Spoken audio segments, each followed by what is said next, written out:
All right.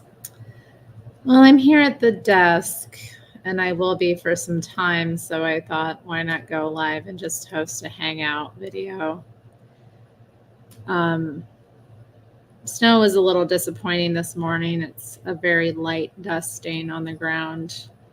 It snowed a little, but nothing too exciting, nothing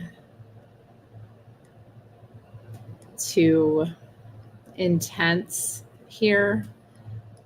But I will be staying in because I cannot deal with how cold it is. That's the real thing, I think, right now is the colds. They're predicting, I should say, that the high today will be 19 degrees. What is that? That's cold. I can't be out in that. I can't leave my house under such conditions. It's appalling. So today will be a nice insular day. I have to do my nails. Started that yesterday on the stream, but I really only removed my nail polish and did a bit of prepping, worked on my cuticles a bit. It's a process, to get things perfect and to keep them shaped. And they were grown out quite a bit in early December. I had to cut them. So these very long nails that I had been growing for months, I had a few snags in a couple of them, and they just had to get cut short again. So they're starting to grow out a little bit. They're at a nice length now. But you have to be very mindful of the shape. These are things I'm learning as I get back into taking care of my nails. There's so many different things you need to do to keep them long and strong and grown out well. Because I rock a natural nail. I'm not into the fake nail thing. Never. I don't want to say I never was. I did have a phase in like elementary school where I thought it was fun to put on acrylic nails, and I had a little period of that. But as an adult woman, I don't like them. I have a very strong aversion to them. I'm like, if it's not your real natural nail, I don't know. I don't want to say I judge too harshly. Some people have very short acrylics as well. Some people's nails are not so tacky, I guess. There's something fascinating about them, though. I mean, they can get very intricate. The art and like the decor that women have on their nails can be something kind of remarkable. Like I do like to just look at different nail techs. Like I follow some nail techs and people kind of online that do nails. And it's fascinating to look at, what they come up with. But I think for me, I'm kind of really leaning into simplicity. I like them to be long, though. So that requires a lot of attention to filing and detail, because to get them to grow long, you kind of need to be mindful of how they're shaped. The wrong shape can get caught on things. For a long time, I had square shaped nails. So square shaped nails can only grow so long because they get, caught on things. Yeah. It's horrible. It's horrible. Like, how do people live in this? How did I live in it for so long? I can't. Like, I just remember winter growing up north, and it was just so long, and you'd just be inside so much. And then people try to encourage you to go outside. You'd have to put on so many things. As an older teenager, I started to try to get away with wearing as little as possible, like still being dressed warmly. But I remember I would wear like canvas shoes, and in the middle of winter, canvas shoes. What else was silly? I had this like puffer vest. I had this green puffer vest that I wore, and I would usually wear that over like a sweater hoodie. The colors were nice, but I don't know. It's not my style now. Obviously. I can't even imagine now, would I wear a puffer vest? Like, no way. No way. Oh, it's snowing where you are. We got a very faint dusting. It's like just enough to kind of color the ground a bit, change the color of it, but not really anything else. But as I said, it's going to be snowing again later, and apparently in a few days too. But the thing for me now is just the heat. I'm not going to subject myself to the temperatures out there. You were sad that there was no snow in December. I can't relate. I hate snow. I hate it. I'm like, oh, I don't know. I think it's the groundingness of it for me. I'm like, ugh. Gotta stay in, gotta prepare. It's irritating. Yeah, if it were a bit warmer, I might go out this morning. That's the thing about it. Like, there was so little snow that if it weren't totally frigid outside, I would consider going out and like doing something. But this is a rule I have now. Like, I don't want to subject myself to this kind of cold. Like, that's not gonna. Wow, you leapt all the way from there. I'm so impressed with you. My cat was on top of the refrigerator and he leapt down. It's pretty impressive, right? I think that's impressive. Wow. You so impressive to me. You can just do all those things. He is impressive, I have to say. This place is very well designed for him, I think, because he likes to climb. So he has spaces that he can climb and kind of be dramatic on, which sometimes I like more than others.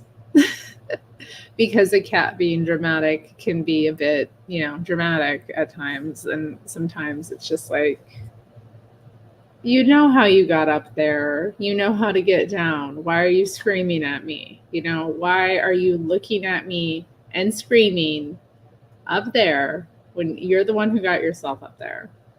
And the worst is when he does it at night, because like one of the ways he sometimes gets down is to like leap from this top part. There's an opening between the kitchen and my bedroom, so he can get on top of the cabinets, and then he leaps from the cabinets onto my bed, which when you're sleeping is terrifying, especially if he hits you, which he usually does. So he like lands on me. Oh, it's horrible. It's horrible. Like, I try to, I don't like when that happens. But I'm happy that he's able to get, the exercise he wants. Anyway, I'm going on a bit too much about that. Just trying to shape these nails right. This particular nail was one that snagged, and it's been just a little strangely shapen. I'm trying now to really bring it in and make it work. But it also means I need to pay a bit more attention to all the nails to make sure that they're getting shaped in the right way. And the thumbs are difficult right now because the other one that snagged was this thumb. It's so funny that it was this hand because this is my left hand. It's not my power hand. So why are my nails snagging on my left hand?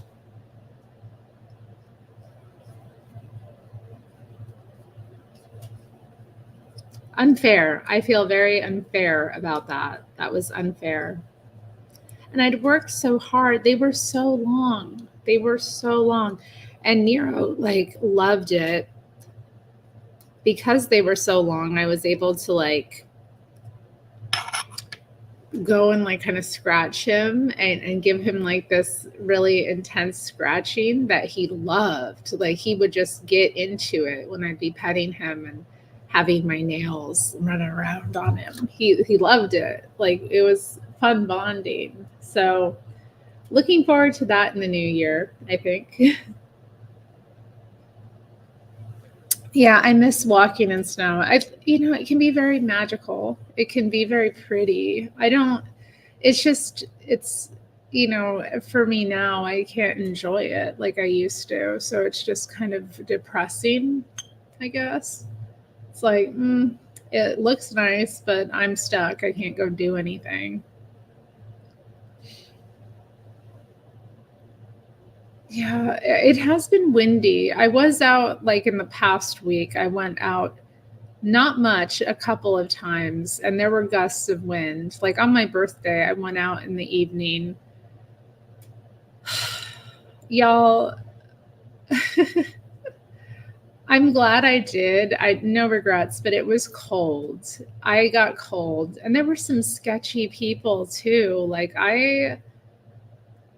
Not when I was out, but as I was coming home, I definitely decided, I'm not going to take the train in the evening again.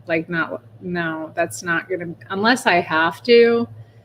I don't want to be on there. I used to take it in the evening all the time, so I didn't think anything of it. I used to take it like regularly late at night, no problems, no one bothering me, nothing. And I think too, like it just was awkward when I got on the train. I couldn't put in like my headphones because some people were talking to me right away. And so I didn't want to be rude. And then I kind of realized that they weren't normal. So I wanted to there were a lot of not normal people on the train. I took the bus there. That was interesting. I am finding that I like it in terms of, my mobility device. But the older buses are a bit harder to maneuver on, but they have these new buses that are just awesome. Like so much room and so easy to kind of maneuver around on and get in spot and feel kind of secure. And also just interesting designs too. They seem like they can fit a lot more people, but they're not much bigger. So like these new buses the local company is bringing out are really great. But yeah, that was not what I had. Getting on, and thankfully some guy came after watching me struggle a bit, came and helped me actually lift the seats so I could get in. And like, if you're ever in this position, if you're an able-bodied person and you see a disabled person kind of moving around a lot, like try to assist because they're probably struggling. They're probably really having a difficulty. It was interesting because it was a guy from like the back of the bus that came up and helped, and there was a woman like kind of sitting right there. And then after she saw him help, she was like, "Oh, I'm sorry, I didn't even think of helping you." And I'm like, anyway, my adventures on public transit. I have to say though, like I appreciate it, getting in and out of vehicles at this time is difficult,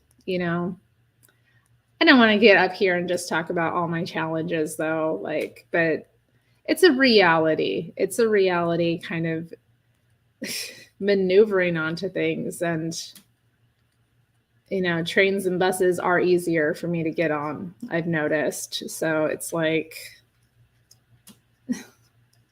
I'm more inclined to choose that option than to be in a vehicle now, which is good because again, it's helps me be independent. You've taken to wearing nail polish on one finger and the finger alternates. Interesting. Good morning, S.A. Brady.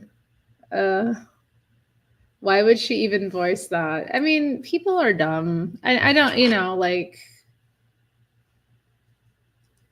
Anyway, let me get back to my sketchy ride home.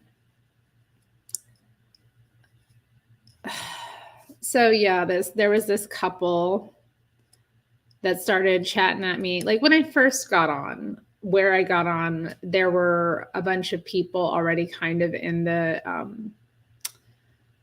I don't know, honored passenger zone. You know, it's just this spot that they kind of have reserved for people with like disabilities or the elderly, or, you know, sometimes, you know, often like people with babies. So yeah, there were some people kind of already occupying that one. So I had to like go down, like ride down to the back of the train.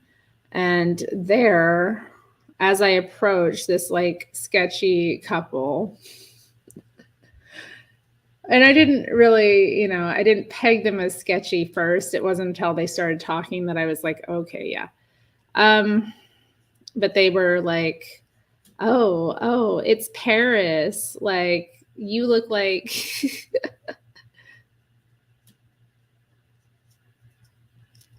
yeah, they were basically saying I looked like I belonged in Paris, which I did. If you saw my stream, you know, on Monday, which is still up, you see what I mean. And my whole outfit was color coordinated. So, you know, I had on the pink hat, the pink beret, the pink dress.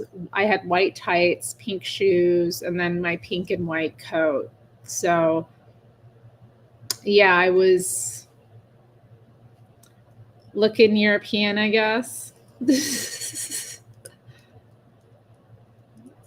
I did look good. I'm gonna be real. It was my birthday though, so, and I'm mindful when I leave the house that I always am coordinated and looking my best, you know. I have haters. I have to stun on them, you know. It's just how it is in this world. I gotta shine my little light brightly. So, yeah, I kind of just humored them, and I was like, I guess I could go for that right now. And yeah, it was cold. It was so cold, and it was raining, and it was like, I mean, it wasn't terribly cold, but I definitely wasn't dressed for that. I could have been a little bit more,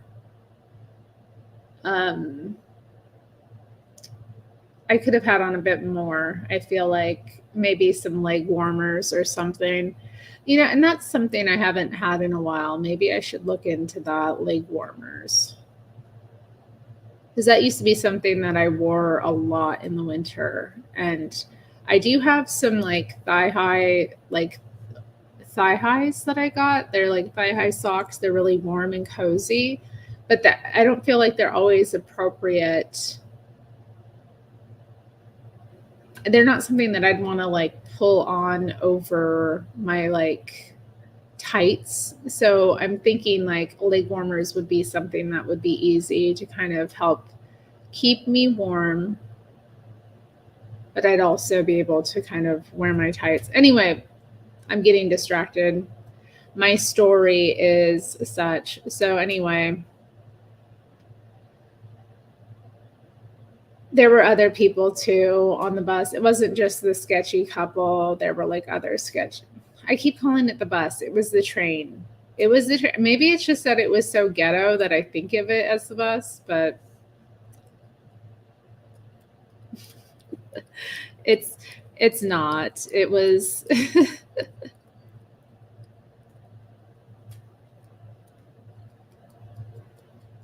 it was definitely the train. But the train here just isn't what it used to be, I think. Ever since the pandemic, the riding the max trains is not the experience it was. It's still okay like midday, but it gets pretty sketchy in the wee, dark hours.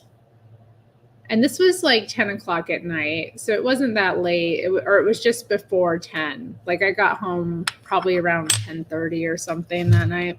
Not too late.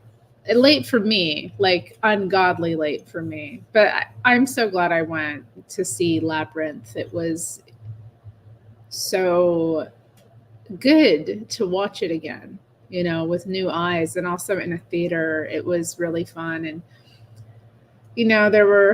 there was a lady that Leah spotted because she went as well.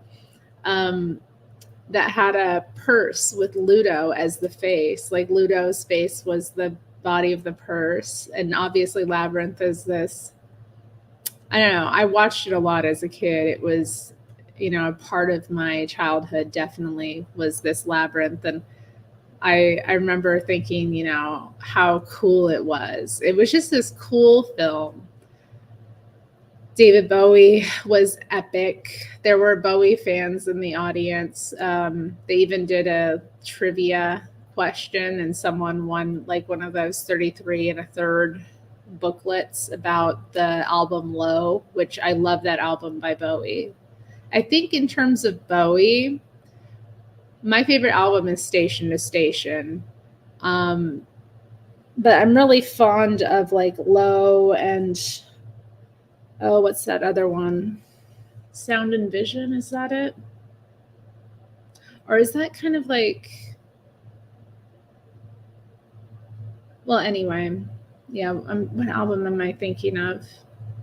I also like Hunky Dory a lot too. I like his earlier work as well. I really haven't explored his later work though. I mean, Black Star, yeah, was epic when it came out, and the fact, how he died at that time, it was sad, honestly. 2016 was rough.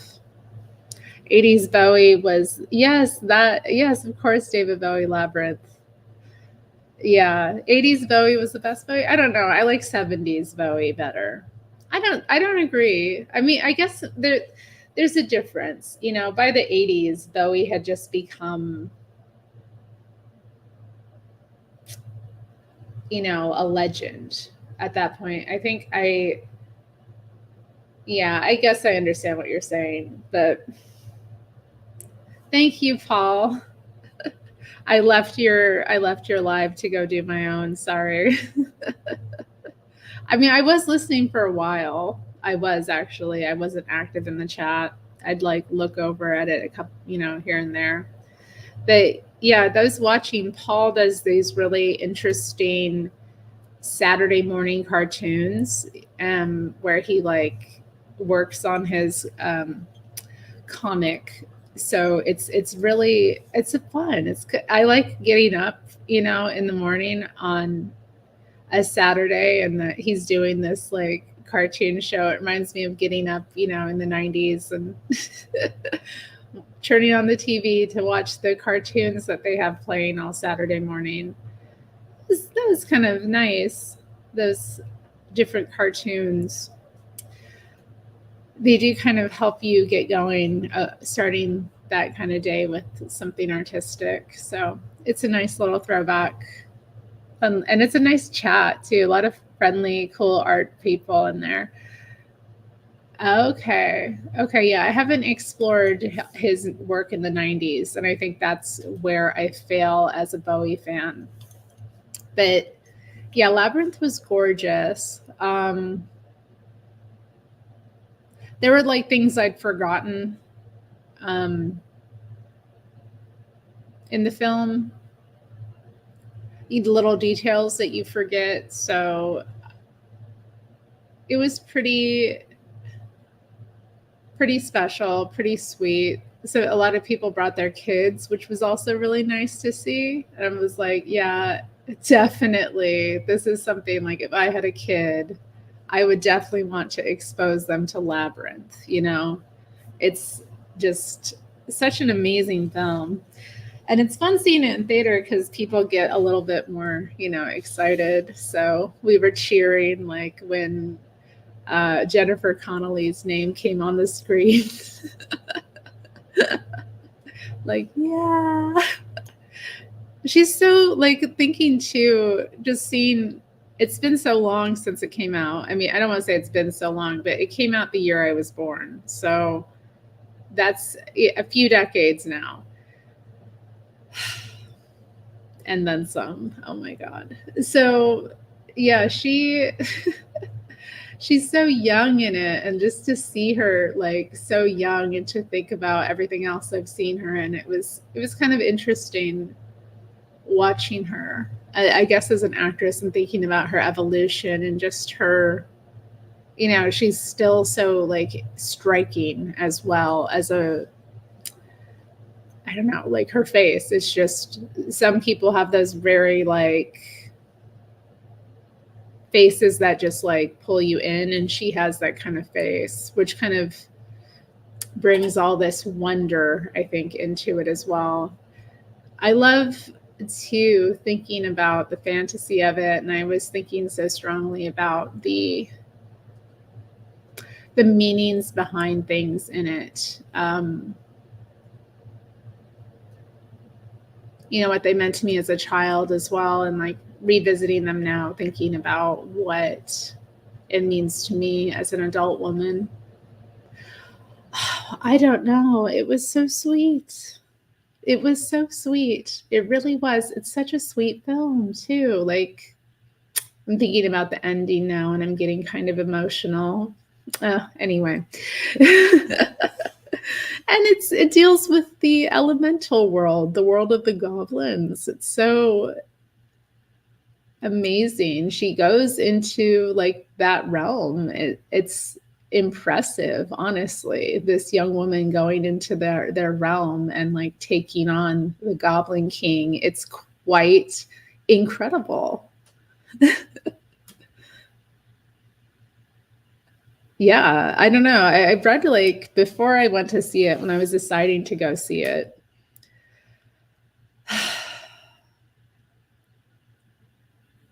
I just was like stunned because I found the reviews of it weren't that good. I found that like a lot of them were saying it was a morally ambiguous film. So in terms of teaching lessons, but I think it teaches quite a few really powerful lessons about, humans are the way we are made, for one, our will. I think it also has some really important messages about friendship and forgiveness and like family as well. Because she's doing this all for her brother, her little brother, who she resents, and then she realizes how much he actually means to her. It's just, oh, my heart. I get so nostalgic about these things and kind of emotional, but it's an important film, like very strong, like moral messages. Why wouldn't you take your kids to see it? Yeah, so that was kind of fun. And yeah, Bowie fans and then just like Labyrinth fans. It was quite fun. A lot of actually, and there was a presentation before the film started. I guess it was put on by this school. I can't remember which one, but they had these teenagers come up and kind of do the trivia question. And one of them said that he hadn't seen Labyrinth before. So this would be his first viewing of it. And I think, oh, wow, this thing is getting passed on and it's a really special film. So yeah, I'm glad I went. Like I was kind of dragging my feet. I didn't really want to do much for my birthday. I kind of wanted to be insular, but sometimes, yeah, it's nice just to get out. But yeah, the rain was awful. So yeah, leaving, getting there, it was okay. I mean, there would be a few gusts of like cold wind, which were like not nice. But then coming back, the rain started again, and it was coupled with these gusts of wind. I'm like, I always yell at the weather when this is happening. I'm like, pick one. You can have gusts of wind or you can rain, but don't do both. Of course, it doesn't listen to me most of the time. Sometimes it does, but most of the time, no. Oh, anytime, Paul. I love your stream in the morning. Your sister loves Labyrinth. Yeah, I know. It's so good. Oh, so good. And the puppets and the imagery. They really do get the elemental kingdoms. They don't get everything, obviously, but I really appreciate how the Froud family, how their work has helped people kind of have an understanding of that, because I can't really describe it, but I look at some of their art sometimes and the puppets, and I think about like my own experiences with that. And it's just, they really capture certain things, not everything, you can't, but they capture certain things. And so when I look at their art and I think back to, this weird spooky experiences I've had at times, I'm like, okay, like they really are depicting things I've seen, or like feelings I've had, or ways things get revealed to you by them. I don't know. It's special. So I appreciated that as well. There was so much to appreciate, and Bowie is so great. He's so great at it. Like, I don't even know. He played that so well. He's a great actor. Like, I love him in films. He, again, legendary. But that film, it's very special, and obviously his outfit is, it's it's such a work of art. I really also appreciated the scene of the dance, because as a child, I was fascinated by that scene, but now watching it as an adult, I never realized how terrifying it really is. That scene is disturbing. I think I caught glimpses of it, but yeah, watching it on the big screen, and I think maybe just because I was seeing more. I mean, growing up in the 90s, our televisions weren't that big.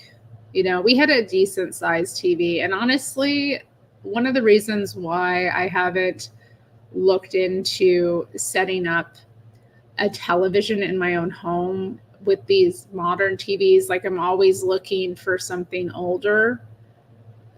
Even though they're like heavier, those, I really preferred watching television on those. I don't know. These new things, they're too engrossing. I don't want to say they're too engrossing.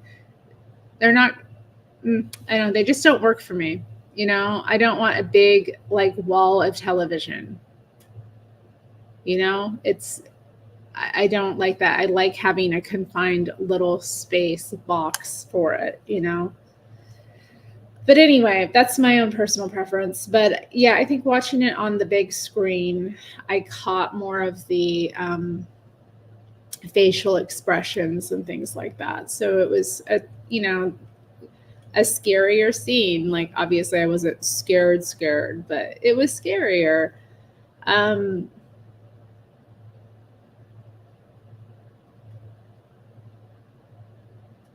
I love when she wakes up in the dump too, the pile of like that big junk pile.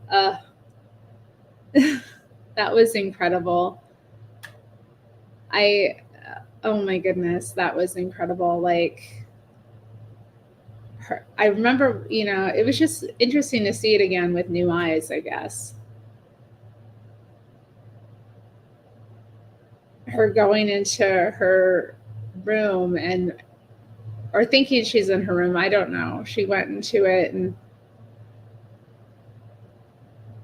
that's just such an incredible scene, because it's like, is she in her room? Is she not? But then this woman is like coming on, distracting her with all the different possessions and things, like all the things to dazzle her, all the things that are special to her, all her childhood things. And she loves all these things, but they aren't like satisfying her. It's just incredible where she like makes the realization that all these things are junk. The ending is so good. Like, it really is. I can't believe I read that horrible review saying that it wasn't morally,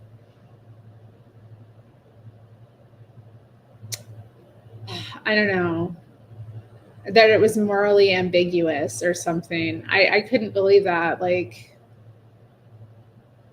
she goes, she realizes that her materialism is false, and then and that her brother is like more important to her than her things, because that's like a problem that siblings have. Siblings often fight about resources. They fight about toys. They fight about, resources. It's very common. So to see that message of this, teen girl, stepsisters, or not stepsisters, she's not the stepsister, but she has a stepmother, and they have a new baby together. The woman who is not her mother has given birth to a new child, and like, she realizes that she's not going to be materialistic or use, or like, she realizes that this is her family and that it's meaningful. It just upsets me. Like, how could you say it's morally ambiguous? She's learning to put her family above herself. She's learning to connect and like accept her family as it's grown differently. Like, it's beautiful.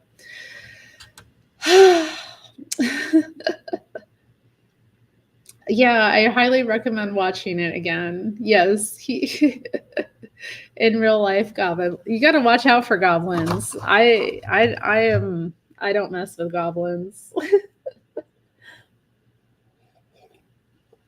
No. And the goblin realm is weird. Mm-mm. I don't want to go to the, like, just knowing that there's a bog of everlasting stench is horrible. Like, I'm not going to that place. No, thank you. I watch everything on my laptop. Yeah, I mean, that's mostly me. Yeah, I think that's just the way it's going. But I think too, I think a lot of it is, I don't think people like those TVs. Some people do, but I think most people don't like having a big screen like that in their living room. You want something a little bit more compact. Like, does it need to be over 24 inches? Like, really? I think we had a 36 inch too when I was growing up. Like, it was decent sized. I don't know. I just prefer that. So but it doesn't, I don't need one. If I ever come across a good one, I'll get it. But yeah, I don't know though, because I can't really be handling that, but I can't really be handling a flat screen either.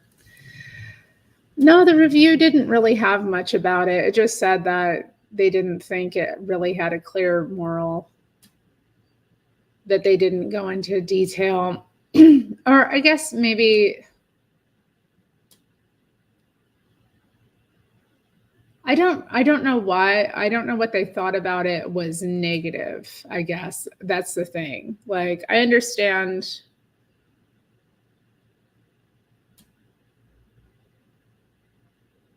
it's not the most, I mean, Sarah's character in the film like is not that fleshed out. I'll say that. She comes across very one-dimensional until she goes through the labyrinth. And I think going through the labyrinth helps you kind of her character grow a bit. So at the beginning, she's just very irritating and seems very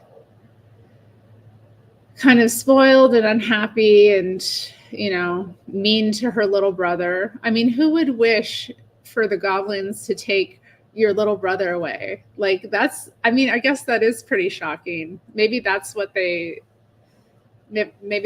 talking about, because that is shocking. Like, she's not likable in the first part of the film. She really isn't. But then as she goes through the labyrinth, I guess a place where nothing is as it seems, and she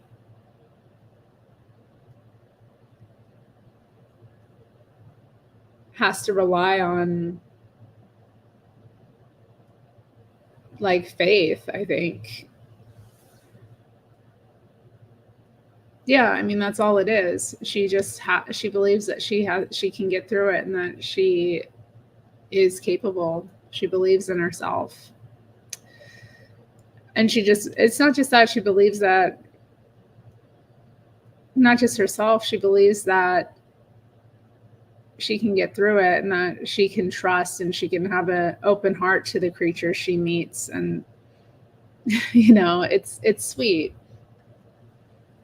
Roger that says flat screens are too easy to steal. Yeah, you're right. They really are, aren't they? They don't weigh as much. It's not like back in the day.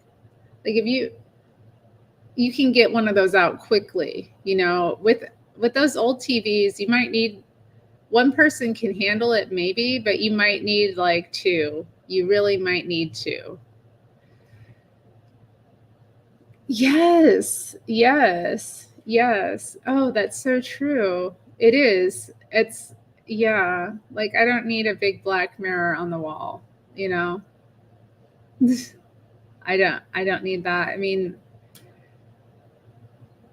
yeah. And then turning, I would see the impulse to turn it on, and then it's just so like dominating. They dominate. Yeah, they don't have this kind, like with, I feel like with the old TVs, the boob tubes, you would get drawn into it. I mean, you get drawn into these as well, but like I felt like you had more of a choice about whether you chose to get drawn into it. Having them that big and like, yeah, they're ugly too. Yeah, they're ugly. I think that's the other thing. They're just ugly. They don't seem to fit in naturally with the coziness of a home. They have this very kind of uncozy feeling about them. I'm glad that we all, are sharing these kind of thoughts about these TVs, because I don't like them. I never have. Like aesthetically, when I walk into a home, I see people have them. I'm like, that's good. They invest in their entertainment. That's good. I respect that. But I also feel like just to have one, yeah, I think they're unsettling. Maybe that's just the thing. And then they're always mounted in the wall. Like, I don't like that either. Like, I'd rather put it on something.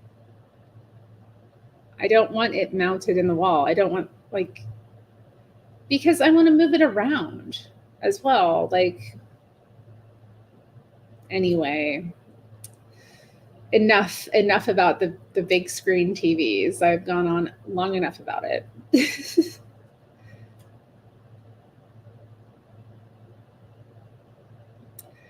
Well, anyway, I haven't done my nails. I've just sat here chatting. Like they're still.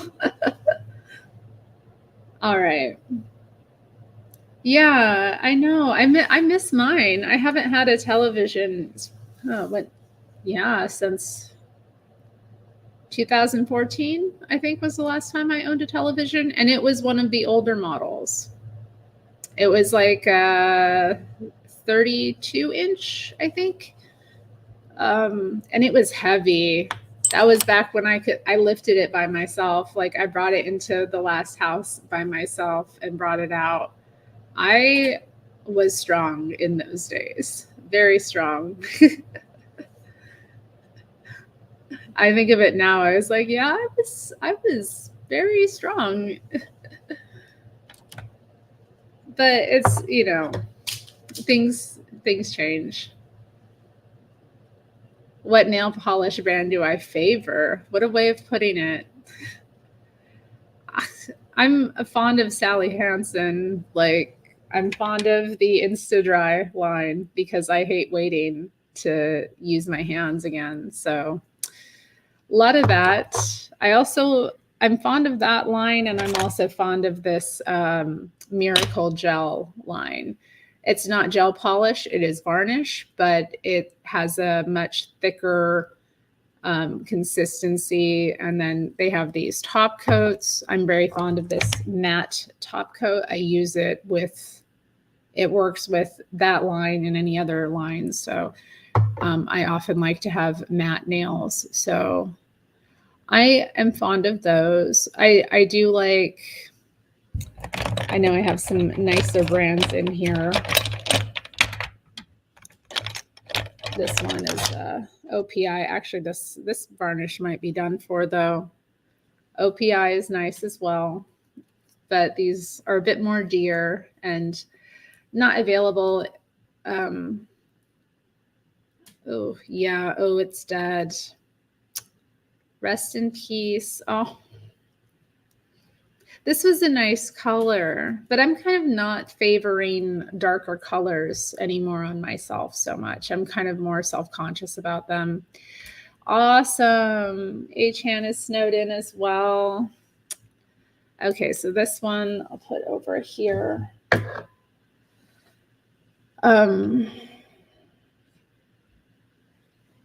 So yeah, I don't know. I'm trying out different things. I come across different brands here and there. I've ordered some online. This was a polish I ordered online, and I think this one is dead. What is the name of it? I don't even remember the name of this company. I think it was something I found on an advertisement I saw on Instagram.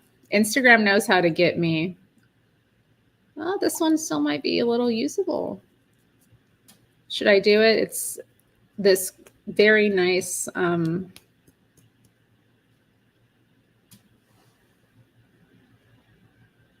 it's a very nice color. The other two, though, it came with a white speckled one. So it was this white polish that had these dark speckles.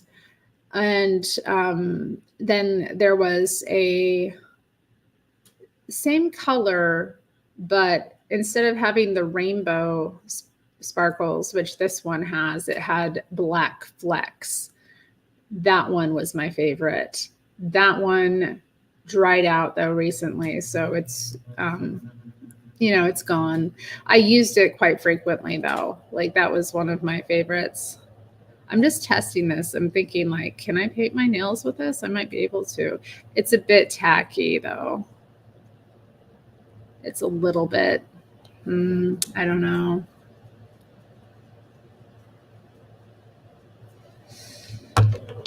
And I was thinking of red anyway. I wanted a red color. This one, what is this? Color Vibe.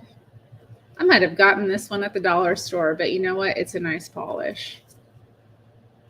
I might not have. I don't remember where I got this one, but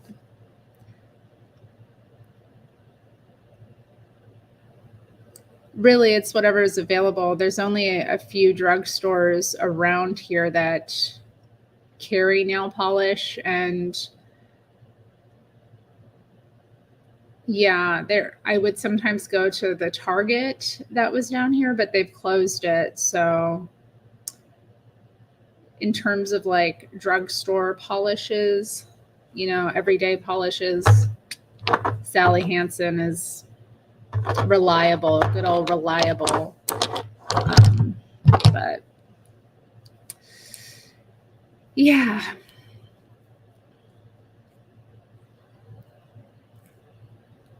So we have 8 viewers.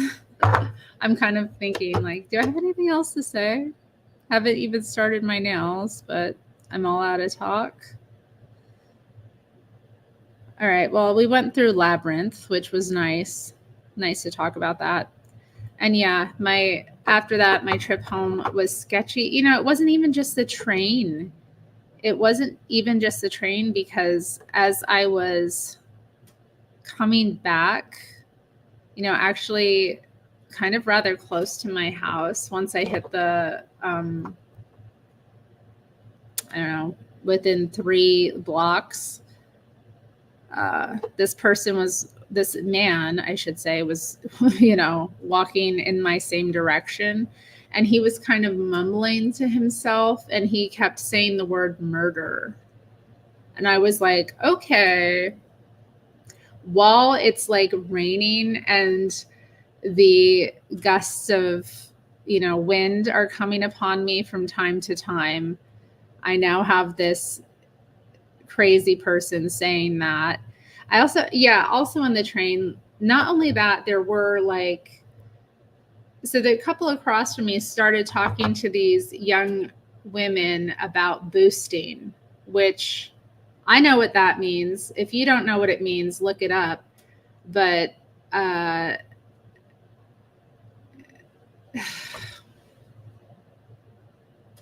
was like, and then one of them came up to me and asked me if I wanted to buy a Coach purse. I was like, no, no, thank you. No, thank you. Like, I don't want to buy your like stolen goods, ma'am. What the heck? Like,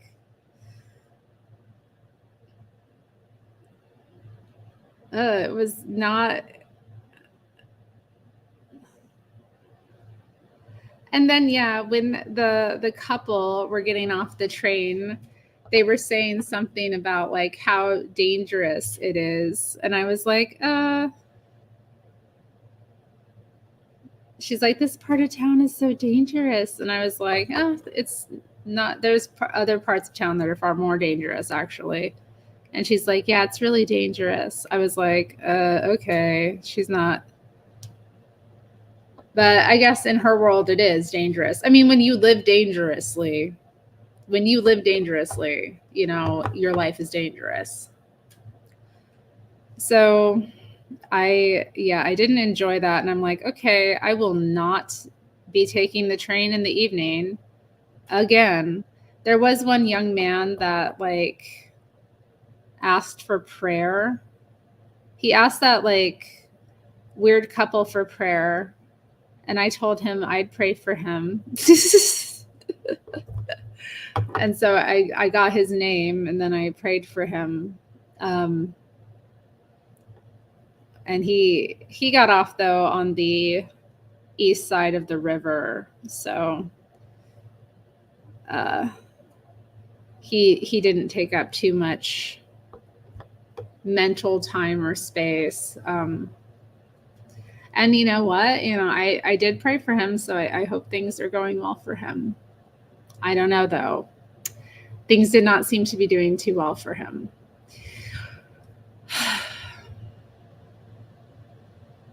Anyway, obviously nothing happened. Yeah, anyway, hearing the like murder person, like that was the worst. Like I'm almost home after dealing with like that scary ride. And also like honestly, I felt a little bit like uncomfortable. Like once they were openly talking about being thieves, and I'm like thinking, I'm I'm not able to defend myself. Like, let's just say that, like, you know, I can defend myself with all I have is my like grace and sweetness, you know, that I hope, you know, makes people leave me alone. But yeah, I'm just not going to put myself in that position again. That's what I learned. Yeah, that's just what I assumed. That's what I assumed. He wasn't whispering, he was murmuring. He kept saying like this somebody could get murdered on this night, and I was just like,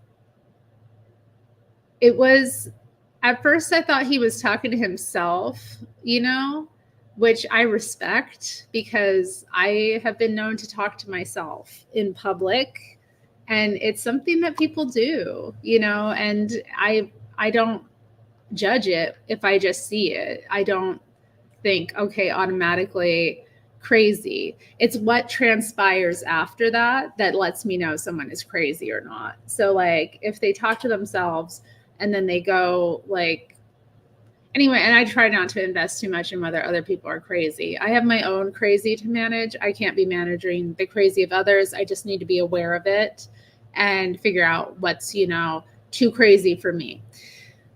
But yeah, I muttered myself too. So I just assumed he was doing that. And like, I didn't think anything of it, but that he repeated it and he was walking in the same direction as me. And I was like, oh, hell no. So I just like kept my pace and like my determination. And we were coming upon another little like area where there was a lot of people hanging out. So I find he went in a different direction at that point. So like once we came upon this more lit open area, like it's not even that unlit. Yeah, I don't know. There's something, people are on drugs. It was late at night. People are out. There's nothing to be done. There's nothing going on. It's a Monday night. So you have to assume the people out are not up to the best. I mean, some are though, because I was, but it's just kind of sad. Like the city, I don't know, maybe it's just that, yeah, less people, normal people are out at that time. So it just becomes a lot more chaotic. But yeah, I just, I will not be putting myself in that position again. Lesson learned. It was not nice. And I generally have I try to maintain a very positive outlook on my community. And I tend to assume the best in people. And I don't, you know, go about the streets in fear. I don't believe in that. I have as much right to be out in my community as anybody else. And I've never been one to let that kind of dictate what I'm out doing, you know, or where I go or that kind of thing, because I do have a very positive mentality about my community, my city. People down talk it all the time. People have a warped perspective about it because of media, really, the media that this city gets, and others, just the cities in general. There's this divide in the nation between people who live in cities versus people who don't. A lot of those people are just living in suburbs, really.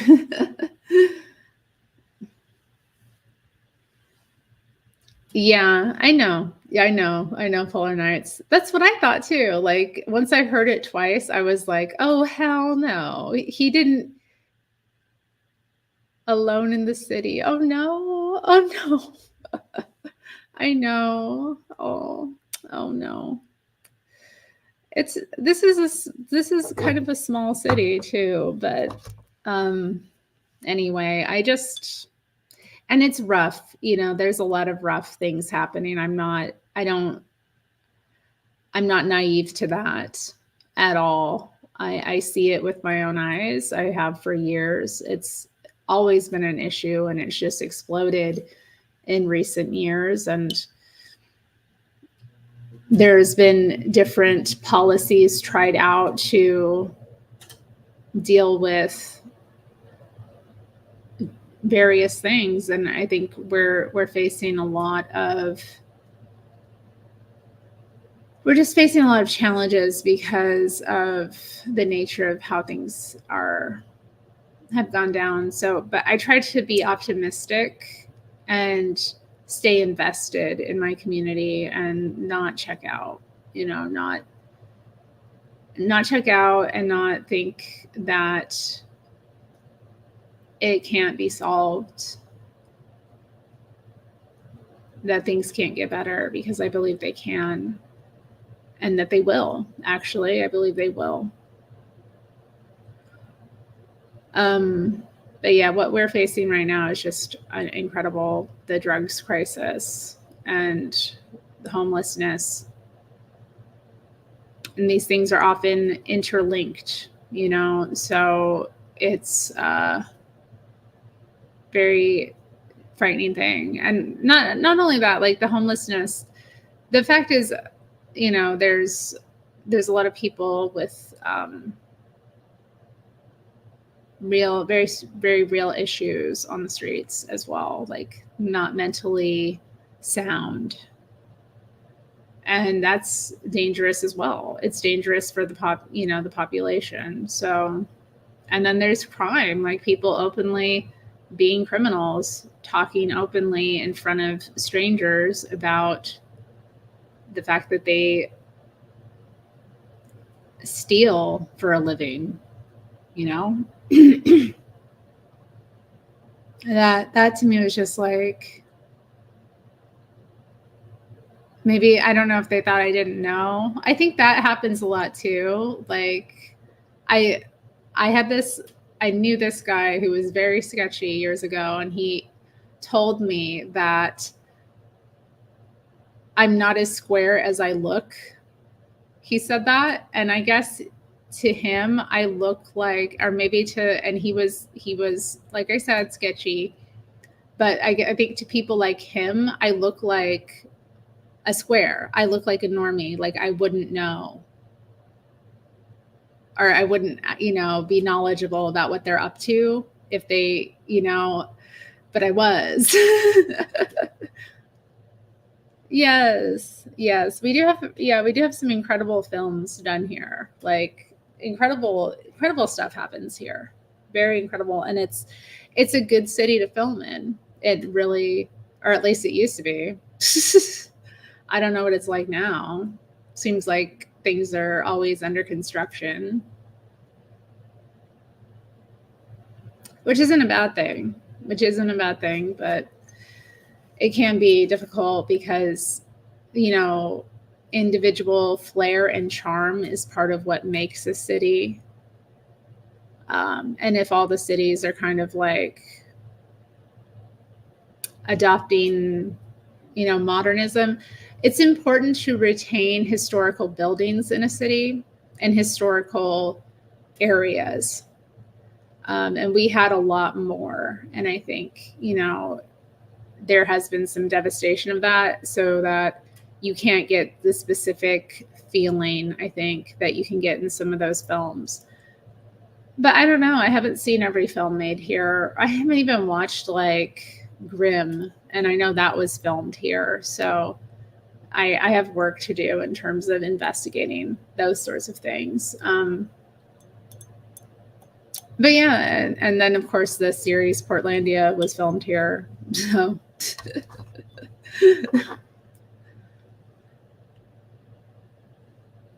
I know, it's crazy. It's crazy out here. Crazy people are out here. So yeah, but for me, it's just okay, you know. And maybe I am naive. Maybe I don't really recognize too that I probably felt differently when I was younger because I didn't feel so vulnerable. You know, when I was a younger woman, when I was in better shape, like I didn't feel so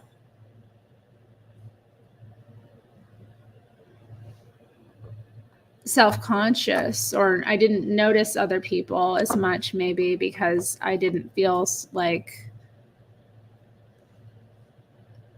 the vulnerability that you feel as you kind of get older, or that, you know, you face physical challenges. It's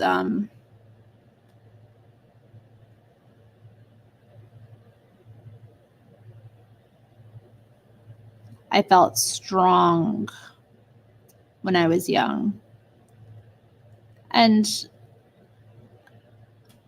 like physically, like I could handle myself if I needed to or something. It's just not the same though. Yeah. I don't know what happened to that creepy guy, but that was not nice. And I tell you, when I made it, like, as he was saying that, I was like, knowing I'm so close to my home as well, I'm thinking, like, in my head, okay, how am I going to, you know, handle this if this guy tries something? Like, what am I going to do? Like, I had the feeling that I could, if I kept my pace, I could outpace him. And that the crowd of people might be enough of a distraction that I could get to my door. Because the crowd of people were like on the same block, on the other side of the block from where my door was. So I'm thinking in my head, like, okay, like, how am I going to do this? How am I going to game this? So that was probably good for me mentally. Like, okay, I got this creepy, scary dude saying creepy, scary things. Yeah, that was just not a pleasant night, like coming home. I guess I had my own labyrinth to get through. That's how I saw it, like coming home. I was like, okay, here we go. I've thrust into another world. And I have to rely on faith to get me through. It's something else. All right, so I've got the first nail done. Or not the first nail, the first hand done.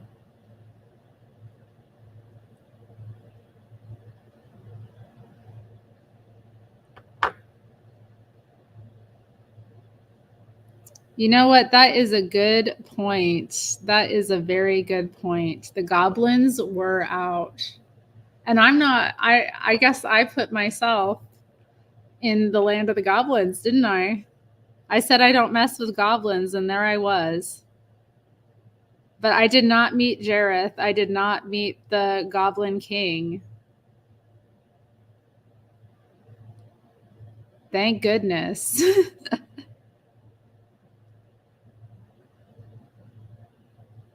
There was a crow, though. There was a crow talking that I saw, that I squawked at. I did squawk at the crows that day. On my way out and on my way back, I did do some crow squawking. So maybe one of them is really the Goblin King looking for me, you know, looking after me.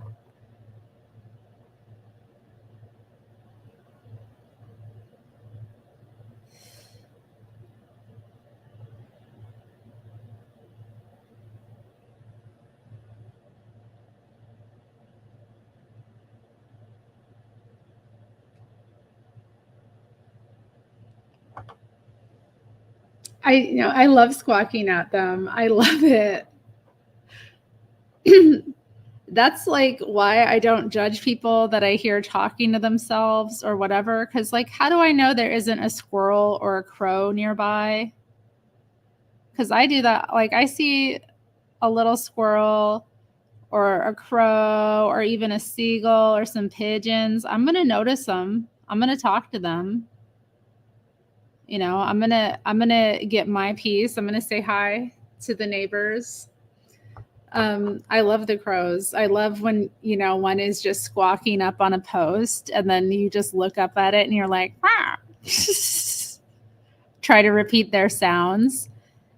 Because you notice what they do. They have this like very cool behavior where one will kind of be, they have like different watchers, I guess is what I'm saying. They have crows that hold post and then they inform the other crows with their calls of like what's going on. So, you know, I've noticed when I've like thrown out food at times, those ones will call over. So let's say I threw some like, I don't know, bread or popcorn into the street or chips or something, you know. The pigeons usually will get right on it, and the crows they'll kind of call a few of them over and get some. This is once they're kind of established. You notice though the younger crows will often, they don't know all the behaviors yet, so they're the ones you'll often find out like lone among the pigeons, trying to get their way in and get some of the best bits. Like the crows always get the best bits though, like in terms of the birds. If there's a lot of seagulls, obviously they're going to get everything, but the crows specifically, you know, they get their way in. And even with a few seagulls, like a crow can get in and get like a good juicy bit. So yeah, I just love watching them. I love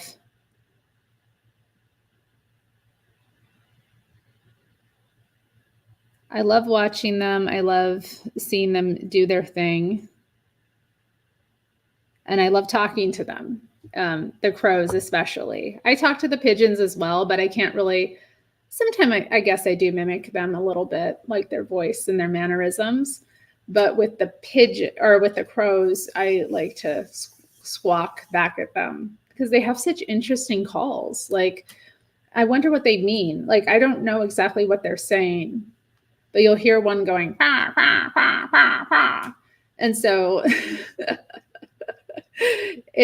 you want to look up and like talk to this creature. And I think they appreciate it. I don't think they're not like the other animals when you talk to them. They have obviously a bit more decorum, but I think they appreciate being talked to just like anyone else. Yeah, I do too. I miss ravens. I know that they exist in this region, but they don't come into the city. I don't see them. Sometimes I'll see hawks and things like that. Those are exciting. And little birds, little sparrows and robins. Sometimes I've seen robin eggs a few times. Oh, I'm sorry. That's rough. They're fun to hear when they call though, or like when a big mass of them is flying or nesting. That's exciting. I love when they nest. I miss kind of going down and like walking among the empty streets when they're like nesting. Oh my God, the sound is incredible. Nice. Well, y'all, I'm going to get going. So it was nice to chat this morning, but I feel like I need an intermission. But thanks for being here. Bye.